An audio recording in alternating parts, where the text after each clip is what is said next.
لیکن وہ میرے خواب، اس ناول کو تحریر کیا ہے فرا بھٹو نے۔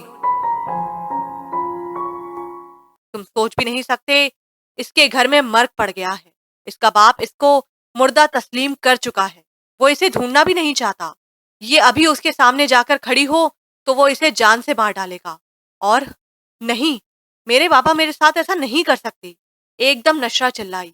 صرف عماد بھائی ہی نہیں نشرہ، تمہاری ماں اور دادی بھی اب تمہیں قبول نہیں کریں گی۔ تمہاری فیملی اتنی ہی دقیانوسی ہے جتنی میں سمجھتی تھی۔ تمہاری گمشدگی نے ان عورتوں کو تم سے اتنا متنفر کر دیا ہے کہ اب وہ تمہارا نام بھی سننا نہیں چاہتی۔ بریرہ نے ایک اور دل خراش وار کیا۔ میری امی مجھے نہیں بھلا سکتی، وہ مجھے ہر حالت میں اپنائیں گی۔ میں ابھی جا رہی ہوں اپنے گھر، میں گھر والوں کو سب بتاؤں گی۔ آپ کی بدنیتی کا حال سن کر وہ آپ کو ملامت کریں گے، مجھے نہیں۔ نشرہ نے جارحانہ انداز میں قدم دروازے کی طرف بڑھائے۔ نشرہ، تمہارا باپ پے در پے صدموں میں گھرا ہوا ہے، کیوں اس کے سامنے جا کر اسے مارنا چاہتی ہو؟ تمہاری منزہ آپی کو قیصر کان سے پکڑ کر میکے چھوڑ گیا ہے۔ اس کو تو بہانا چاہیے بیوی کو بے عزت کرنے کا۔ پہلے روپیہ پیسہ بٹورنے میکے بھیجتا تھا، اب اپنی نام نہاد غیرت دکھا کر چھوڑ گیا ہے کہ چھوٹی بہن نے گھر سے بھاگ کر گل کھلائے ہیں تو تم کم نہیں ہوگی۔ منزہ کا رو رو کر برا حال ہے۔ دور پاس کے سب لوگوں کو اس کے سسرالیوں نے تمہارے گھر سے بھاگنے کی خبر مرچ مسالہ لگا کر سنائی ہے۔ بریرہ کے باتوں نے اس کے قدم جکڑ لیے۔ وہ وہیں ساکت ہو گئی تھی۔ اور اس سب کے ذمہ دار تم ہو ابراہم۔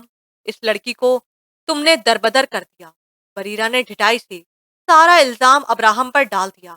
اور تم خود کو معصوم سمجھتی ہو۔ وہ پھر بھڑکا۔ زیادہ جرم تمہارا ہے۔ وہ اطمینان سے بولی، بس کیجئے، آپ دونوں ہی اس جرم میں برابر کے شریک ہیں۔ آپ دونوں نے مجھے اپنی تسکین کے لیے وار پر چڑھا دیا۔ میں آپ کو کبھی معاف نہیں کروں گی۔ میں جا رہی ہوں یہاں سے۔ مجھے اس دنیا میں ہی نہیں رہنا، مر جاؤں تو اچھا ہے۔ وہ تیزی سے دروازے سے باہر نکل گئی۔ نشرہ، ابراہم اس کے پیچھے بھاگا۔ رکو نشرہ، کہاں جا رہی ہو؟ اس نے لپک کر اس کا بازو پکڑا۔ مجھے ہاتھ مت لگایا کرو۔ اس نے بھڑک کر بازو چھڑایا۔ Okay okay. وہ ایک دم تھوڑا دور ہٹا۔ اب بتاؤ کہاں جا رہی ہو؟ وہ گارڈن کی روش پر چلتی نشرہ کے ساتھ چلنے لگا۔ تم اپنے گھر چلو، میں بھی ساتھ چلتا ہوں۔ تمہارے گھر والوں کو میں سب کلیئر کر دوں گا۔ امید ہے وہ سمجھ جائیں گے۔ ابراہم کی بات پر وہ رک کر اسے دیکھنے لگی۔ یہ یورپ نہیں ہے ابراہم، یہ ہمارا معاشرہ ہے، جہاں لوگ لوٹ کر آئی لڑکی کو اس کے گھر والوں سمیت تانے تشنے دے دے کر روحانی طور پر سنسار کر دیتے ہیں۔ اگر تم ذرا بھی احساس والے ہوتے تو یہ بات سمجھتے اور مجھے لے جا کر 2 دن بند نہ کرتے۔ نشرہ نے بھیگے لہجے میں کہا۔ ابراہم کا سر جھک گیا۔ وہ مین گیٹ سے باہر نکلی۔ مجھ سے غلطی ہوئی ہے نشرہ، اور میں ازالہ کرنے کو تیار ہوں۔ ابراہم اس کے پیچھے آیا۔ کیسا ازالہ؟ نشرہ نے تیوری چڑھائی۔ تم سے نکاح کر کے میں ازالہ کروں گا۔ ابراہم کی بات پر وہ ساکت ہوئی۔ مجھے تمہاری ہمدردی کی ضرورت نہیں ہے۔ نشرہ تیز تیز روڈ پر چلنے لگی۔ یہ ہمدردی نہیں ہے، مگر شرمندگی ضرور ہے۔ ابراہم نے صاف گوئی سے کہا، نہیں چاہیے تمہاری شرمندگی، اپنے پاس رکھو۔ جس شخص نے مجھے رسوا کر دیا، میرے گھر والوں کو ہمیشہ کے لیے مجھ سے دور کر دیا، اب اپنے سو کالڈ گناہ مٹانے کو مجھ سے نکاح کرنا چاہتا ہے۔ سن لو ابراہم، اپنی ساری زندگی میں اتنی نفرت میں نے کسی سے نہیں کی جتنی تم سے کرنے لگی ہوں۔ بہت زیادہ، بہت ہی زیادہ۔ وہ بنا رکے چلتی جا رہی تھی۔ آنسو تواتر سے اس کا چہرہ بھگو رہے تھے۔ پوش ایریا کی یہ گلی دور تک سنسان تھی۔ زمانہ بہت خراب ہے نشرہ، تم سمجھنے کی کوشش کرو۔ وہ رسان سے بولا۔ زمانہ تم سے زیادہ خراب نہیں ہو سکتا۔ اس نے اپنے سرخ چہرے کو ہاتھ سے رگڑ کر صاف کیا اور آگے بڑھتی گئی۔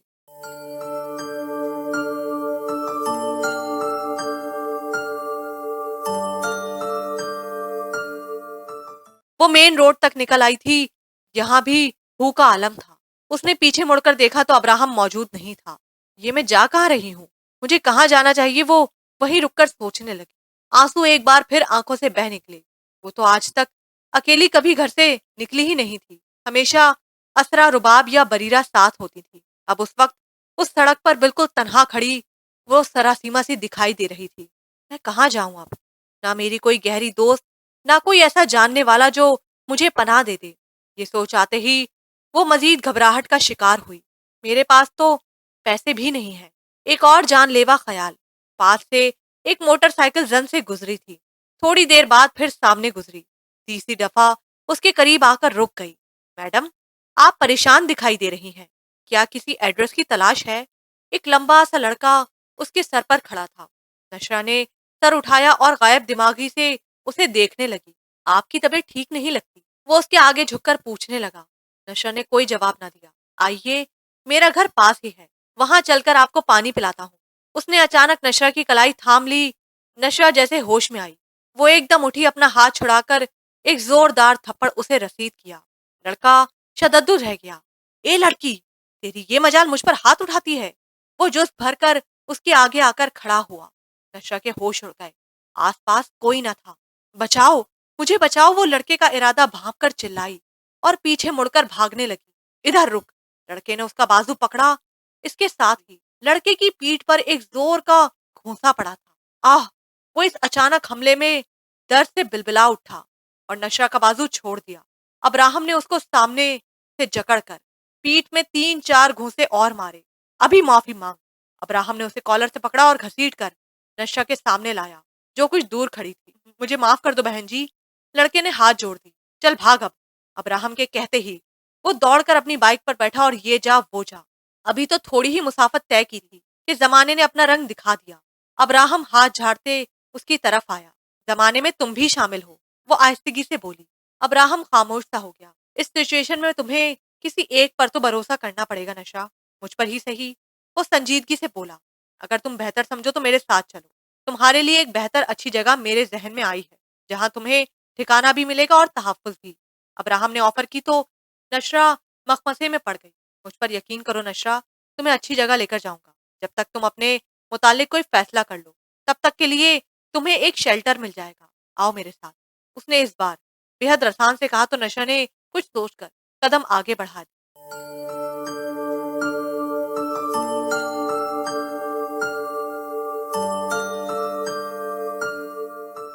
میں تمہاری آنٹی کی گلی میں اپنی گاڑی لینے گیا تھا، تم سمجھی ہوں گی تمہیں اکیلا چھوڑ کر بھاگ گیا۔ ابراہم نے ڈرائیو کرتے آ چپتی نظر سے اس پر ڈالی۔ بھاگ بھی جاتے تو کیا ہوتا، میرے لگتے ہی کیا ہو تم؟ نشا نے تلخی سے کہہ کر اپنا چہرہ کھڑکی کی طرف موڑا۔ ابراہم نے لب بھینچ لیے۔ گاڑی کتنے ہی منظر پیچھے چھوڑتی آگے بڑھتی جا رہی تھی۔ گاڑی اب اس شہر کے علاقے میں داخل ہوئی جہاں متوسط طبقے کے لوگ رہائش پذیر تھے۔ ان مڈل کلاس عام سے گھروں کو دیکھ کر نشا کو اپنا گھر یاد آیا، جو اسی شہر کے کسی اور کونے میں تھا۔ کاش میں اپنے گھر جا سکتی، اس نے کرب سے سوچا۔ دو آنسو چپکے سے آنکھوں سے بہہ نکلے۔ آؤ نشا، ابراہم نے گاڑی روک کر اسے کہا تو وہ پلکیں جھپکتی گاڑی سے باہر نکلی۔ ابراہم نے ایک گھر کی بیل بجائی تھی، دروازہ فوراً ہی کھلا تھا۔ ابراہم بھائی، ایک نوعمر لڑکا خوشی سے چلایا۔ وہ دونوں اندر داخل ہوئے۔ کیسے ہو تہا؟ دادی کہاں ہے؟ ابراہم نے لڑکے کے کاندھے پر ہاتھ رکھا۔ دادی اپنے کمرے میں ہے، تہا نے بتایا۔ نشا نے چاروں طرف طائرانہ نظر ڈالی۔ کھلا صحن اور اس کے آگے بڑا سا برآمدہ، پھر کمرے، کتنا ملتا جلتا تھا یہ گھر ان کے گھر سے۔ آؤ نشا۔ ابراہم ایک کمرے کی طرف بڑھا، اس نے بھی تقلید کی۔ سادہ سا کمرہ نظر کے سامنے تھا، ایک بیڈ، الماری اور 3 کرسیاں۔ بیڈ کے قریب ہی زمین پر جائے نماز پر بیٹھی دادی ہاتھ بلند کیے دعا میں مصروف تھی۔ ابراہم دبے قدموں آگے بڑھا اور ان کے پیچھے 2 زانوں بیٹھ کر ان کی بند آنکھوں پر ہاتھ رکھ دیا۔ میرا بیٹا آیا ہے، انہوں نے فوراً پہچان لیا۔ ہاں دادی، آپ کا بیٹا۔ ابراہم نے ان کے گرد باہیں ڈال دی، وہ انہیں ہاتھ سے تھام کر بیڈ تک لایا۔ دادی کی نظر خاموش کھڑی نشرا پر پڑی۔ یہ کون ہے ابراہم؟ انہوں نے آچبنے سے پوچھا۔ لڑکی ہے دادی، وہ مسکرایا۔ وہ تو مجھے بھی نظر آ رہا ہے، لڑکی ہے، پر ہے کون؟ وہ اسے گھور کر بولی۔ آپ کے ساتھ رہے گی، یہ سب کاموں میں آپ کا ہاتھ بٹائے گی اور آپ کا خیال رکھے گی، وہ کہہ کر نشا کو دیکھنے لگا، جس کے تاثرات اس بات پر ناقابل فہم تھے۔ مجھے کسی کی ضرورت نہیں، میں خود اپنا کام کر سکتی ہوں، اتنی ضعیف نہیں ہوئی ابھی کہ دوسروں کی محتاج ہو جاؤں، وہ خفگی سے بولی۔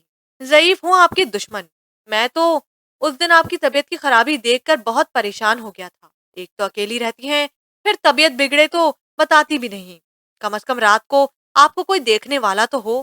بس اب سے یہ آپ کے پاس رہے گی، وہ قطعیت سے بولا۔ یہاں آؤ بیٹی، کیا نام ہے تمہارا؟ انہوں نے نشرا کو پاس بلایا۔ نشرا، اس نے آہستہ سے کہا، ادھر بیٹھو میرے پاس۔ انہوں نے نشرہ کا ہاتھ پکڑ کر پاس بٹھایا۔ نشرہ نام ہے، پڑھتی ہو؟ وہ نرمی سے پوچھنے لگی۔ انٹر میں ہوں، نشرہ نے بتایا۔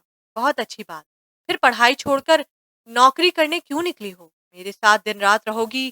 والدین نے اجازت دے دی اس بات کی؟ وہ نشرہ کو دیکھنے لگا جو سچ بتانے ہی والی تھی۔ کچھ مجبوریاں انسان کو وہ کچھ کرنے پر مجبور کر دیتی ہیں دادی، جن کو وہ کبھی سوچ کر بھی نہیں کر سکتا۔ نشرہ نے دھیرے سے کہا۔ تو ابراہم کا سانس بے حال ہوا۔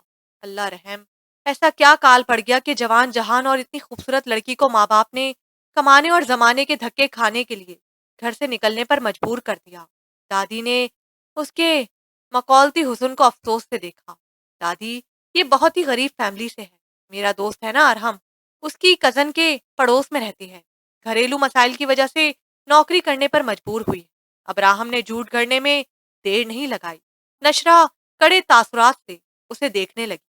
بس بھائی، اللہ کے بھید ہیں، حسن کا خزانہ دیا تو دنیاوی دولت سے محروم کر دیا۔ انہوں نے ٹھنڈی سانس بھری۔ آپ یہ سب چھوڑیں دادی، یہ آپ کی کیئر ٹیکر ہے، بس یہ یاد رکھیں۔ ابراہم نے ان کو مزید کھوج سے روکا۔ یہ میری کیا ہے؟ دادی الجھی۔ میرا مطلب آپ کو کمپنی دینے آئی ہے۔ ابراہم نے وضاحت کی۔ اچھا اچھا، میری بہوؤں کو تو توفیق نہیں ہوئی کمپنی دینے کی، اب تنخواہ پر یہ بچی لے آئے ہو۔ وہ سادگی سے ہنسی۔ آپ کوئی موقع جانے مت دیے گا بہوؤں کو بے عزت کرنے کا۔ ابراہم نے انہیں چھیڑا۔ دادا کی یادوں سے خود لپٹ کر بیٹھی ہیں، پھر الزام دیتی ہیں بہوؤں کو۔ آج میری بہوؤں سے بڑی ہمدردی جاگی ہے۔ انہوں نے پوتے کو گھورا۔ ہاں، آپ کی بہوؤں سے میرا بھی کچھ رشتہ ہے۔ وہ ہنسا۔ واہ، تمہاری سگی ماں زندہ ہوتی تو قسم اٹھا کر کہتی ہوں میرے ساتھ یہیں اس عام سے گھر میں رہ رہی ہوتی، بس اچھی روحیں جلدی واپس لوٹ جاتی ہیں۔ دادی ایک ٹھنڈی سانس بھر کر بولی تو ابراہم چپ سا ہو گیا۔ کچھ دیر بوجھل خاموشی رہی، پھر ابراہم اپنی جگہ سے اٹھا۔ دادی، کچھ کام ہے، میں چلتا ہوں، کل پھر آؤں گا۔ ارے، کھانا تو کھا کر جاؤ، میں نے مٹر پلاؤ بنایا تھا۔ نہیں دادی، ابھی نہیں، ویسے بھی کسی سے بحث مباحثے میں بہت ٹائم ویسٹ ہوا ہے، آپ نشرہ کو کھلا دیجیے گا۔ وہ آگے بڑھا، پھر پلٹا۔ نشرہ کو بغور دیکھا جو دادی کے برابر میں سر جھکائے بیٹھی تھی۔ کیا ہوا؟ دادی نے سوالیہ نظروں سے اسے دیکھا۔ کچھ نہیں۔ ابراہم نے اسے مخاطب کرنے کا ارادہ ترک کیا اور دروازے سے باہر نکل گیا۔ جھلا ہے بالکل، آدھی باتیں دل میں آدھی زبان پر۔ وہ محبت سے پوتے کو جاتے دیکھنے لگی۔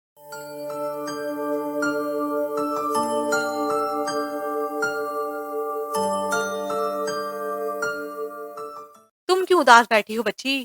پھر وہ نشرہ کی طرف متوجہ ہوئی جو اپنی ہتھیلیوں پر نظریں جمائے ہوئی تھی۔ ایسے ہی میری کیری ٹیکر بننے آئی ہو؟ نہ کوئی بیگ، نہ شاپر، کپڑے لتے کہاں ہیں؟ ان کو یکا یک خیال آیا تو حیرت سے پوچھا۔ گھر پہ رہ گئے دادی۔ نشرہ نے سر اٹھایا تو آنکھیں بھیگی اور آواز گیلی تھی۔ اے لو، اس میں رونے کی بھلا کیا بات ہے؟ میں لے دوں گی، میرے بیٹے مجھے بہت پیسے بھیجتے ہیں، کسی چیز کی کمی نہیں ہونے دیتے، بس وقت نہیں دے سکتے۔ کیا کرے بیچارے، مصروف بہت ہیں، مگر مجھ سے فون پر بات کرتے ہیں۔ تمہارا بتاؤں گی تو اور پیسے بھجوا دیں گے۔ وہ اسے پچکار کر بولی تو نشرہ ان کی سادگی پر پھیکا سا مسکرائی۔ یہ ہوئی نا بات، اسی طرح مسکراتی اچھی لگتی ہو۔ آؤ مل کر کھانا کھاتے ہیں۔ وہ بیڈ سے نیچے اتری اور نشرہ کا ہاتھ تھام کر کہا، جی۔ وہ بھی اٹھ کھڑی ہوئی۔ دادی اسے لے کر کچن کی طرف آئیں۔ یہاں بیٹھو۔ انہوں نے ڈائننگ ٹیبل کی ایک کرسی اسے پیش کی اور خود برنر پر چڑھی ایک دیگچی کا ڈھکن اٹھایا۔ ایک اشتہا انگیز خوشبو پھیل گئی۔ وہ رکابی میں پلاؤ نکالنے لگی۔ نشرہ ان کے پاس آئی۔ میں مدد کرواؤں؟ یہ پلیٹیں ٹیبل پر رکھ دو، اور چمچے بھی۔ نشرہ نے پلیٹیں چمچ ٹیبل پر رکھے۔ دادی فریج سے پودینے کی چٹنی اور سلاد بھی نکال کر لے آئی۔ آرام سے کھانا، شاباش۔ وہ پاس بیٹھتے بولی، پھر خود ہی اس کی پلیٹ میں اچھے خاصے چاول نکالے۔ ارے بس دادی، نشرہ نے ان کا ہاتھ روکا۔ کھا کر دیکھو، ایسا ذائقہ ہے میرے ہاتھ میں، سارا چٹ کر جاؤ گی۔ وہ ہنس کر بولی تو نشرہ نے پلاؤ کا ایک چمچہ منہ میں رکھا۔ ذائقہ واقعی لاجواب تھا، بہت ٹیسٹی ہے، اس نے کہا تو دادی بچوں کی طرح خوش ہو گئی۔ ابراہم بھی میرے ہاتھ کا کھانا بہت شوق سے کھاتا ہے، نہ جانے آج اسے جانے کی کیوں جلدی تھی، ورنہ ہمیشہ کھانا کھا کر جاتا ہے۔ یہ ایک واحد میرا پوتا ہے جو مجھے یاد رکھے ہوئے ہے، جو عید بقر عید کے علاوہ بھی مجھ سے ملنے آ جاتا ہے۔ اس کے لیے مجھے سال بھر کا انتظار نہیں کرنا پڑتا۔ بہت محبت سے پوتے کا ذکر کرتے ان کی آواز بھیگ گئی۔ نشرہ کے حلق میں نوالا پھنس گیا۔ وہ کھانسنے لگی۔ ارے آرام سے، لو پانی پیو۔ انہوں نے اس کی پیٹھ سہلاتے پانی کا گلاس دیا۔ اچھا لگا ہے تو آرام سے کھاؤ، کہیں بھاگا تھوڑی جا رہا ہے۔ وہ یہی سمجھ سکیں۔ جی۔ نشرہ نے باقی بچا ہوا پلاؤ دادی کی خوشی کی خاطر کھایا۔